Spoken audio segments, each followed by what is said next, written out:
Here. Mr. Jesse. Here. There are 4 of the 5 members present, and a quorum exists. All right. Well, thank you on that.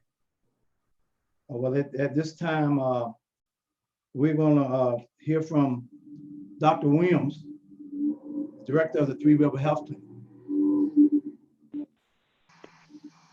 Good evening, sir. Thank you very much. It's Rich Williams, Three Rivers Health District Director.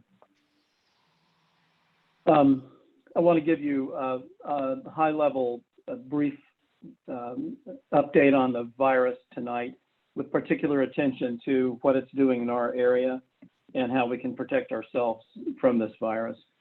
Nationally and internationally, the COVID-19 case numbers continue to rise, but as you've heard so often in the news and elsewhere, the case numbers have leveled off, the daily increase in case numbers, so the curve is flattened.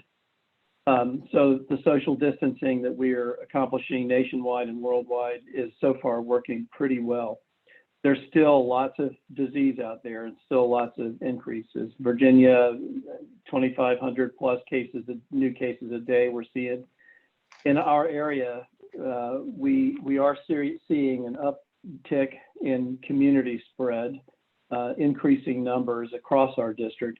We are protected to some extent by the fact that we are rural communities, but that protection is, in some of our communities, is being defeated. And you can see the pattern that this virus actually takes if you look at the data from Three Rivers Health District. So in Middlesex, you guys, at this point, we only have 4 positive tested cases. That by no means reflects the amount of disease out there. One of the features of this virus is that a lot of people that have it have minimal symptoms or no symptoms at all. Estimates of asymptomatic spread of this or carriers of this virus range as high as 50, maybe higher percent of all people that have it have absolutely no symptoms, and a good deal more have minimal symptoms. So for every person who's sick with this disease, there are others that have no way to know they have it, and neither does anybody else. So anyway, in Middlesex, we have 4 cases, but you can see from the rest of our jurisdictions that is kind of a false sense of security. In Richmond County, we have 143 cases. That is due to a large number of cases in 2 aggregate and congregate care facilities, one correctional facility and a nursing home. And that clearly demonstrates how rapidly this virus can spread if it's in proximity, person to person. The virus spreads primarily by droplets from the respiratory tract that elaborate into the air when we breathe or cough or talk or sneeze or anything else. And the viruses remain there for a while and can be inhaled and encountered by other people in the environment. So let me tell you a little bit about what we've done with these congregate care facilities. They are highly vulnerable areas, so as soon as we see evidence of a potential outbreak, we have been able in the past few weeks to go and test virtually everybody in the facility. So by the time we have a couple of cases, we do one round of testing. Of course, if you test today, you don't get the results of the test until a couple of days later. That's a limitation of the nasopharyngeal swab test. But by the time we do the first round of testing, we'll see 60 to 70% of the total population of the facility already has the disease. And you test again a couple of days later, and it's up to 80, 85% of the people in the facility have the disease. So this virus, given the right circumstances, can spread incredibly fast. And those facilities in Richmond County and facilities like that across the state have been, by definition, seeded from the community.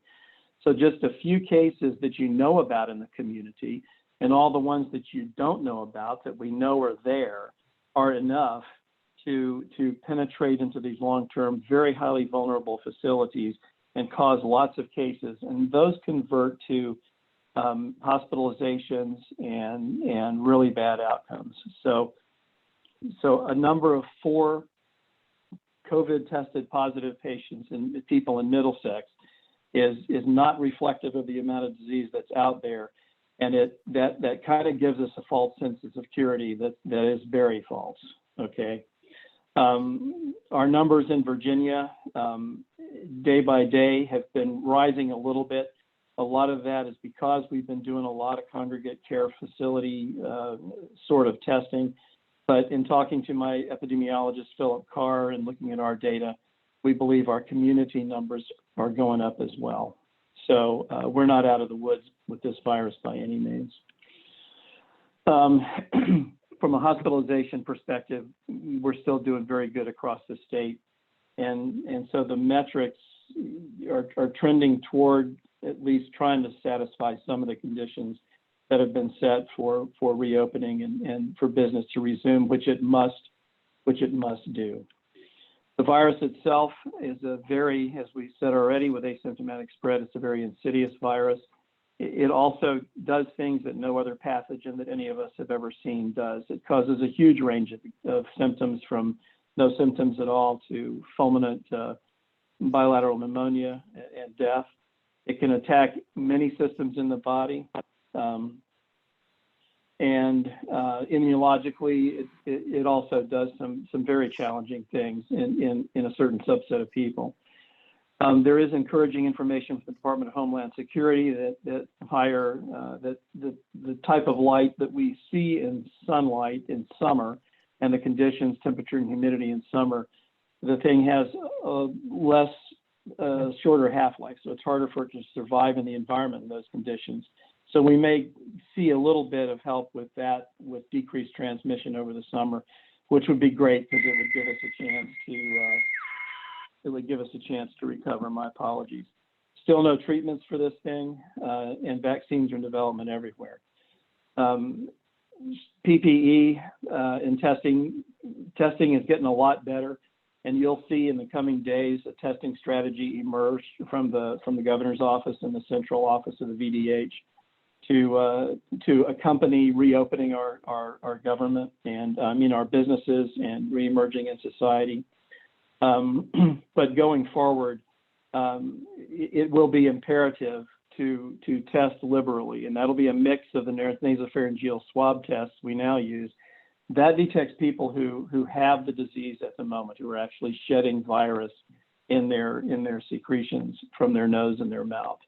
The antibody tests, they tell you for the most part, who has already had the disease and who may have some immunity going forward. But those two types of testing will have to be done in great numbers, probably 10,000 plus a day, to really enhance our safety going forward. So in terms of going forward and reopening our businesses, it is, when we track this disease and we see how it's elaborating itself in these congregate care facilities, it's very, very evident that in places where people are not using strict personal protective equipment discipline, those are the places where the disease tends to take off faster. So clearly we're learning that the use of protective equipment, specifically masks, is extremely important in controlling the spread of this disease. So going forward, as we reopen, I think all of us are in agreement from the national level down to the state and local level amongst public health authorities that elements of social distancing, elements of protection, specifically adopting facial coverings, cloth face coverings, that's been recommended by the CDC. I would submit going forward, because the virus is going to be with us for the foreseeable future until we get a vaccine or we develop natural population immunity from this thing. That the cloth face coverings and the masks are extraordinarily useful in protecting folks. There are studies that show that if you talk and sneeze and cough without a mask, virus particles or aerosol droplets project many feet beyond the source of emission for somebody coughing or whatever. With a mask, just a tiny percentage of those droplets actually make it beyond the mask. So because we don't know who's sick, we don't know if we're sick or not, really. Many of us could have had COVID-19 and not even know it. If you're sick, it's pretty easy. You can go get tested and we can prove you do or you don't have COVID. But if you're not sick, you don't even know you to be tested. And we don't have the resources yet to test the population at large. So until we get a better source of immunity, and I'm going to say this is going to be, many, many months down the road, a year maybe, then these measures of sanitizing, washing hands, practicing respiratory etiquette, practicing as much social distancing as we practically can. And probably the most important element of this is it's called source control, and that's masking ourselves. You're really protecting not only yourself, but the people that you're with to reduce the spread of this disease. That's going to be an absolutely imperative part of coming out of isolation and going back into close association with each other. So that's pretty much my quick brief. That's very little information about the virus. I could talk for hours about it, but that's the brief, Mr. Chairman. Well, thank you, Dr. Williams. Before I open up to my board members for questions, I'd just like to ask a question. When it's in the incubated period, you get tested, will you be tested negative?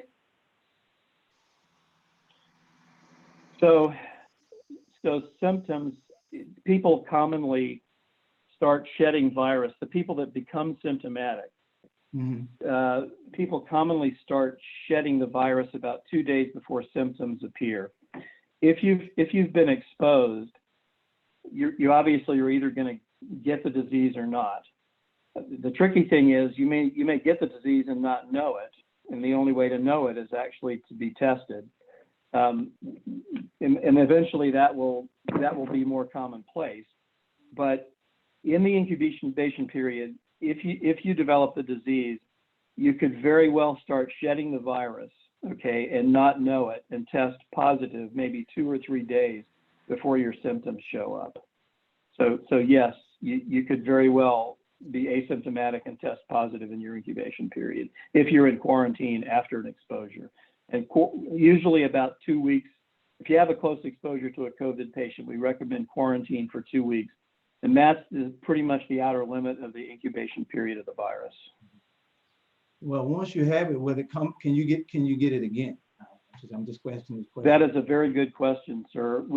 There are antibodies produced to this virus. We can see them and detect them. And there's actually a program through the American Red Cross and spearheaded by the Mayo Clinic to collect serum from people that have had this disease and try to administer that serum with antibodies to people who are desperately ill. The effectiveness of that treatment is not yet known. But whether or not you can be reinfected and have a second go-round with this or a third go-round with this virus, that is not known at this point in time. But it's obviously a major concern. Most people think that there will be a degree of immunity conferred by infection. How long it lasts, how completely we're protected, those are questions that will only be answered over time. Right. So to me, it just makes sense that, if you have a PPE or protection, you're not spreading it out, and also you're not breathing in, and you're protecting yourself and others. I guess that just kind of like make common sense. Yes, sir. I cannot emphasize how dangerous this virus is and how insidious it is. In its worst expression, it is deadly. Granted, the vast majority of people that have it will recover, and some of them won't even know they ever had it. But in a subset of people, and especially those vulnerable folks that are older, have some comorbid conditions, but younger folks can have this outcome too. It can interact with your immune system. And 60,000 people, we just crossed 60,000 people in the United States have passed away from this virus. So it's not to be minimized, and anything we can do to protect ourselves against it, we should do. I will guarantee you that when I go out in public right now, I am wearing a mask. Okay, I would turn it to any of my other board members who like to ask Dr. Williams a question. Dr. Williams, this is John Kuntz in Hartfield. Thanks for your time and your very helpful explanation that so many of our community are listening to My question is, as you've been working with your peers in other health districts, what have you seen in communities that has worked to encourage community members to take the mask wearing seriously? What are the best methods, and where are people doing this the best? What can we learn? I would only be able to hazard a guess, sir, because I don't have any data that's extraordinarily difficult to gather about mask wearing, other than a gestalt, going out and looking in public venues and seeing how many people are wearing masks. All I can say is that in those areas where there are hundreds of cases of disease, you tend to see masks worn more frequently in those areas that are harder hit, where everybody can demonstrably see the effect of this. And those are our larger population centers, okay? But in our area, honestly, we talk about this in the health department. We're trying to message mask wearing. We've set up a Facebook page to try to get that message out. We see lots of people without masks, and the virus is no less deadly in Middlesex than it is in New York City or in Prince William or Alexandria or any of those, Fairfax or any of those other places. So do you think it's fair to say that a lot of us who are monitoring our county on the VDH website watched us go from 2 cases to 3 cases to 4 cases, and we're using that information to convince ourselves that the problem's not as big as the problem really is, and as a result, the rural areas are probably not wearing masks? And I know you don't have data, but where people are seeing lots of cases, they're naturally responding by wearing the masks more so than in a rural place where we look at the VDH data, say we have 4 cases, and don't take it quite as seriously. Is that possible? I think absolutely that's true. Yes, when you look at our website and you look at Middlesex and you see 4 cases, mind you, that is an illusion. That there's a lot more than 4 cases out there. I'll guarantee you there's a lot more than 4 cases out there in Middlesex. Every time you go to Lowe's, every time you go to Walmart, every time you go to the drugstore, you're going to pass somebody who has COVID-19. Absolutely. There's no question about it. And you don't know it and they don't know it. That's what's so dangerous. But all you have to do is look 2 rows down to Richmond County, and you can see who had similar community disease levels as Middlesex. But in that setting, with that level of community disease, that was enough for this virus to penetrate into those highly vulnerable areas. And now we have congregate facilities with bad outbreaks and hospitalizations and intensive care unit cases and really bad outcomes. So don't let the seemingly low numbers fool you. That is an illusion. Reality is far more serious than what the low number apparently says. And my last question, Doctor, if there were top 3 things that a citizen should be doing, it should be 1, stay at home as much as you can, 2, 6 feet, 3, mask. Is that the right order? Currently, I would say yes, sir. When we emerge and go back to business, I would say stay at home as much as you can. Certainly will apply continually for the foreseeable future, certainly in phase 1, probably in phase 2 as well. For our older folks, our retired folks, and our folks with hypertension, high blood pressure, hypertension, diabetes, kidney disease, lung disease, those sorts of things. Yes, I would say maintaining, no matter what, as we go forward, if it's possible, maintain distance from other people, and wear a mask, wash your hands, and continue that discipline throughout our recovery phase. But yes, sir, I would agree with what you just said. Stay at home,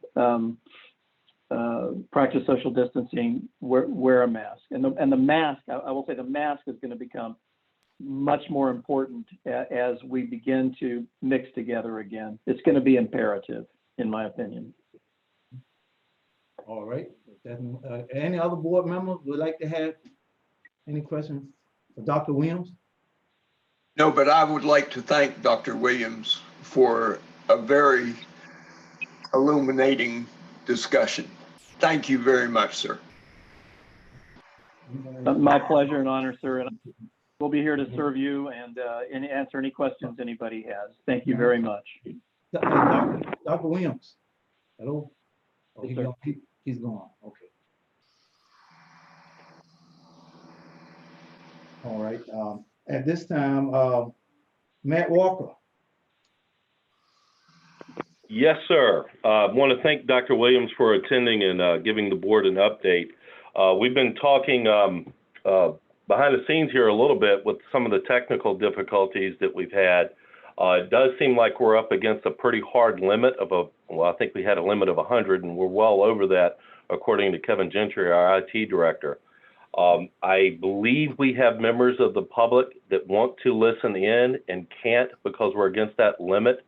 I'm going to ask Heather to chime in on this one, but I think it's going to be our recommendation until we can accommodate all of the public that want to listen in.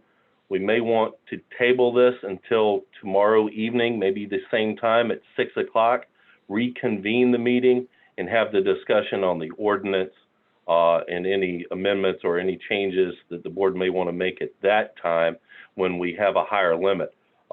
Been texting Kevin back and forth, and it appears we can pay for a little upgrade to the Zoom meeting and get more people involved and more people able to watch it live. And of course, if people have questions or comments, they can raise their hand and participate in the call. So I will defer to our attorney at this time and let her weigh in on that. Thank you, Matt. This is Heather Lewis, County Attorney. Mr. Chairman and the rest of the board members, it is at your discretion. However, I'm in agreement with the County Administrator. I think seeing the level of public that is attending, and we welcome that. I hope they will continue to join us at these meetings. It would be recommended that we table this until tomorrow so we can address these technical issues. I was of a different understanding. I thought I didn't realize we had the cap, and so we need to talk to IT about that and make sure that's removed. I do understand from the comments that Kevin has been able to stream this to YouTube and to Facebook, so that's good. But with that, it is your decision, but I would support the recommendation to table this so that we can allow the public to listen and to participate. Mr. Chairman? I'm sorry, Pete, go ahead. Mr. Chairman? Yes. I would like to make a motion that we table this until tomorrow when we have the capacity to have anyone that wants to listen in and make comments, they have the ability to do so. Okay, well, we have a motion John on this Kuntz. floor at this time by Pete Mansfield. Is that second by John Kuntz? Yeah, that's a second, Wayne. All right, we have a motion and be probably second by John Kuntz. At this time, roll call. Is there an opportunity for discussion, Mr. Chair? Say what? Is there an opportunity for discussion? Yes, we can have opportunity discussion. I want to add that I think the Dr. Williams comments and the Q&A was very important for a lot of people to hear. And I think a lot of folks reacted very swiftly when we did not have enough capacity with Zoom. And many of them may have caught that on Facebook or YouTube. But I want to make sure, Mr. Administrator, that as part of this postponement, we're also making sure that we're capturing that content and sharing it widely. As much as it's awkward for us to be doing Zoom instead of face-to-face meetings, it's part of why we're doing Zoom meetings. And we really need to get the information out to the public as part of the postponement that we have been talking with Three Rivers Health District, Dr. Williams, and that there is important information to be had here as part of this discussion. And hopefully people will spread the word and get even more attendance tomorrow. I think we should use this postponement to our advantage to get even more community participation. Right. Well, Yes, sir. And we're coming up on about 35 minutes in the meeting. It may be worthwhile tomorrow evening to actually replay the YouTube video as part of that meeting, so any new participant can hear that same update, so everyone's on the same page tomorrow evening. And if I may, Mr. Chairman, I would recommend we postpone it until tomorrow night at 6 o'clock. That should give Kevin enough time to upgrade our software and be able to allow and accommodate more participation with the public. Right. Well, appreciate that, Matt. And I would also like to say I'd like to thank if we had 114 attendees watching our meeting. I appreciate you coming, being interested in what's going on in the county. You know, at this time we're having some serious situations that we are living through. It's not easy. We're gonna try to make some wise decisions. But if you understand, me and Reggie got masks on, and I'm respecting him. He's respecting me, and this is what it's all about. You know, being by just saying, hey, I don't know I have it. He don't know he have it. But if we do this, we can continually open up the county and do things. And we probably gonna be wearing these for a long time. So and I'm not trying to say we're gonna ram anything down anybody's throat, but it's being respectful for your fellow person wherever you go. This is what this meeting is all about. Being respectful. That's all I want to be, because someone could be asymptomatic and have it and spread it and have no symptom, but you could have someone that's sick, your loved ones, or anybody like that, and it'll spread. So this is, if you're wondering what this meeting is about, this is all about what this meeting is about, and you'll learn more about it tomorrow. And if you have any questions, I'm just asking you, you got any questions, call our board members. Call any of the board members. Our numbers are here. And then by being on Facebook and talking about a lot of things, get it from the horse's mouth, and you get more information. You'll find exactly what's going on, and you'll get more information from the board members in your district or any other district. At this time, we had a motion to postpone, and it's been properly seconded. Are there any more questions? Yeah, Wayne, we have a budget meeting at 7. Might we do 5 o'clock tomorrow to allow for more time? And Okay. maybe is that enough time for Kevin? Yeah, I think 5 o'clock would be fine. And we're doing this by Zoom, so if people need to join from work or something along that, I think that can be accommodated. 2 hours should do it, but you know, it really depends on the amount of public comment we have, and we can always table discussion on the 5 o'clock meeting, have our budget public hearing at 7, and then reconvene at a later time and pass decision on ordinance or resolution or whatnot. Okay, all right. Well, give us a roll call, Betty.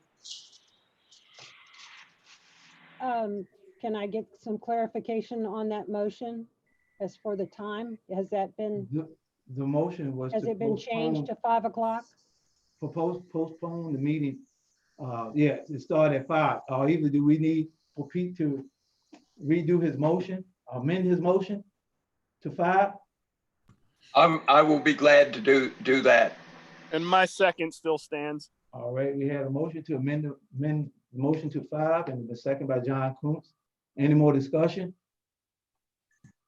All right, at this time, let's give us roll call to Mr. postpone the Kuntz. meeting until 5 o'clock tomorrow evening at that time. Mr. Kuntz, Aye. Mr. Mansfield, Aye. Mr. Williams, Aye. Mr. Kimbrough, Mr. Jesse. Aye.